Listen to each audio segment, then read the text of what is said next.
Hello and welcome back to ESBR Boxing's YouTube channel. Owen here, flying solo with just a quick reaction to the weigh-in from Jai OPETEIA and Claudio SQUEO ahead of their cruiserweight title fight.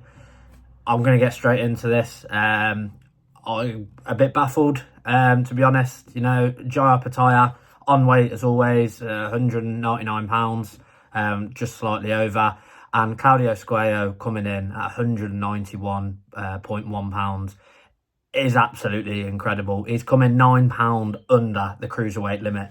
And I have absolutely no logical explanations as to why he's done that. You know, I think Jai OPETEIA is a consummate professional. He wants the big fights. He's not getting those for whatever reason. That's another video for another day. You know, I've commented quite heavily on Jai OPETEIA's future and status as cruiserweight world champion, and whether he's going to be able to get those unification fights or, you know, move up to heavyweight and fight big names regardless of titles.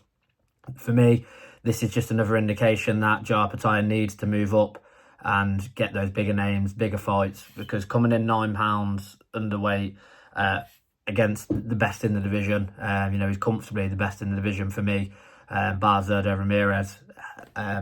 Yeah, coming in £9 under the limit, it is quite crazy. You know, maybe if he'd been a little bit over to try and potentially gain a little bit of extra power, you know, could have sort of had a reasoning for that. But to come in £9 under against someone like Jai OPETEIA, it is just strange for me.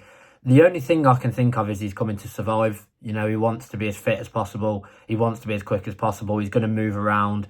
He's not going to hang in the pocket. He's not going to try and trade, which is sensible. But to come in £9 under the limit is mental.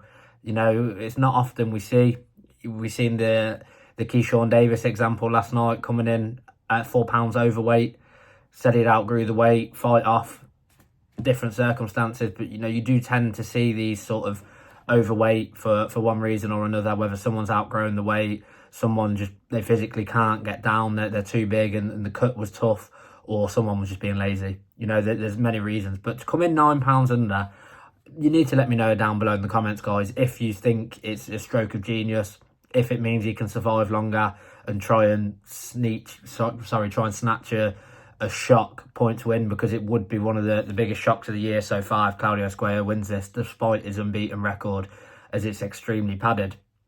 You know, thinking of my predictions, is this going to change my prediction? I think it does change my prediction. I think OPETEIA gets him out of there so early. I think he gets him out of there round 3, round 4 maybe. You know, I was looking at the mid rounds before, sort of round 6, round 7, maybe even a bit later, round 8. I was toying with that, but I don't think Claudio SQUEO's come with any hope. I don't think he's come to fight. I think he's come to survive, and he wants to be as light on his feet as possible. That's my personal explanation. You know, you guys might have different explanations in the comments. I've already seen varying different opinions on social media, but for me, I think it's stupid. I think he's not going to win anyway. If anything, I think he should have come in bang on weight, maybe a little bit heavier, to try and get that punch to knock Jai OPETEIA out. So for me, my opinion has now changed. Jai OPETEIA gets this done, and gets this done early. I think the first round will be a little bit tentative, and then I think we're just going to see OPETEIA land. I think he's going to catch him early, and we'll see the writing on the wall. For me, Claudio SQUEO, as I said, I don't think he's here to fight. I don't think he's here to win. I think he's here to get paid and here to survive.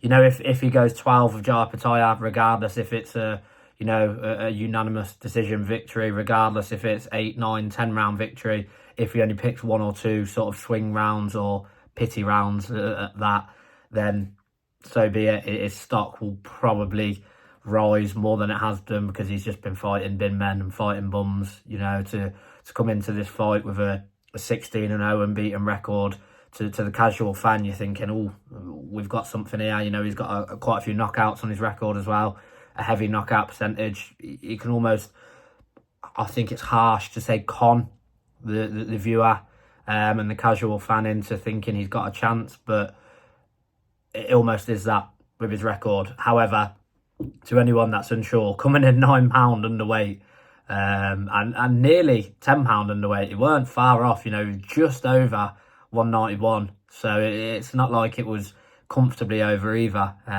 So yeah, let me know down below in the comments, guys. Do you agree with me? Do you think he's just come to try and survive, try and get his stock up, claim that he went 12 with OPETEIA and get some bigger names? Or do you agree with me that the writing's on the wall from the weigh-in itself? Joe OPETEIA, early knockout. As always, guys, please like, comment, subscribe. Let me know down below in the comments what you think, and if you agree with me or if not. But as always, like, comment, subscribe, and thank you for watching.